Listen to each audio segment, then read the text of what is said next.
Hi there, everybody. Thank you for reaching out to WF Creations, a division of My Willow Farms. And today we are making cremation jewelry.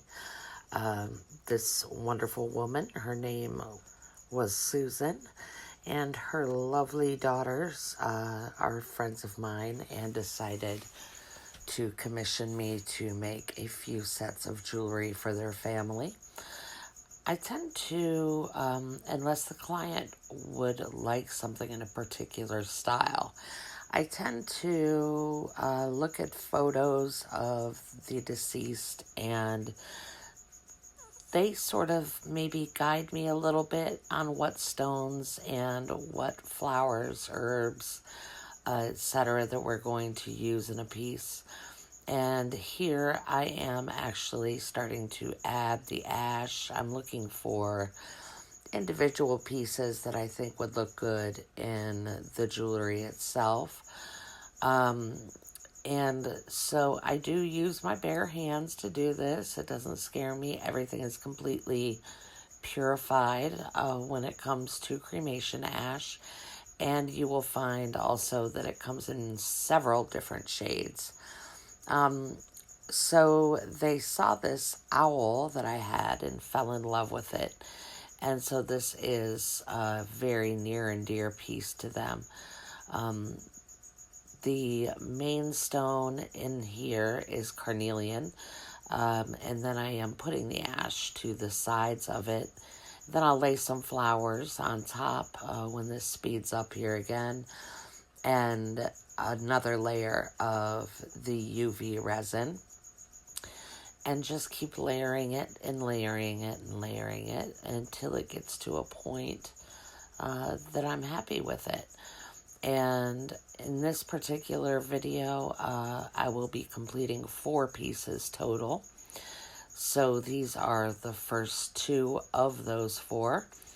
And at the very beginning of the video, I'm sure you saw the photographs of the finished pieces, and it just went right into how I'm making them. I like to make these videos for the people so that they see that I'm only working on their piece at the time that I'm making it. I only focus on one person's ash at a time. So now I am setting up for the second piece of jewelry, and for some reason the word Victorian came to me.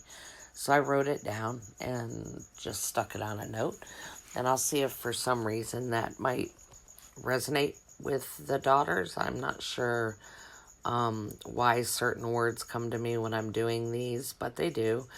And so what I'm doing here is I'm writing down different words that came to me, or phrases or things, just so I can explain it to the person that commissioned the work. I suppose you could call it, I don't know, superstition, something like that. But when I get odd words while I'm working on things, that's what I tend to do, is write it down. And then you also get a full list of every single thing that I put into these. These particular pieces are getting peridot, jade, let's see, carnelian, sunstone, and the ash. Then tiger lily, bamboo leaves, daisy,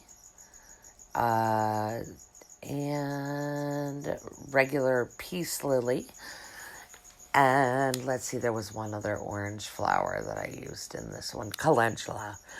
Absolutely beautiful. And as you can tell, all of my videos are unscripted. I just sort of wing it when I do the voiceover. And here I'm showing you how pretty this came out.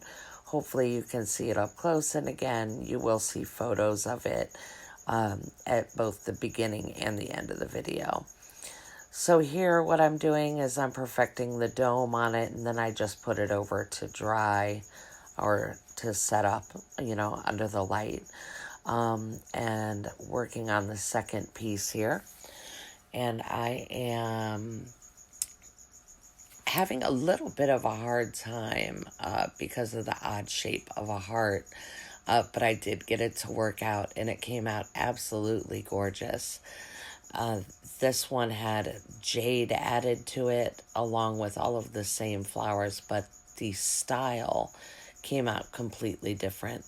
And you will see in the piece, the big piece of white that you see in it is a piece of the cremation ash. So they're in the top right hand corner. So that one is the heart. And up next will be a double-sided moon as well as a crescent moon. So we set these both to set up under the light, and I put everything away before I even stand up so nothing on the table gets bumped, and wait for those to set up and take a little break and come back and finish out. Thank you for being here for part 1, and I'll be watching for you over on part 2 for the other 2 pieces.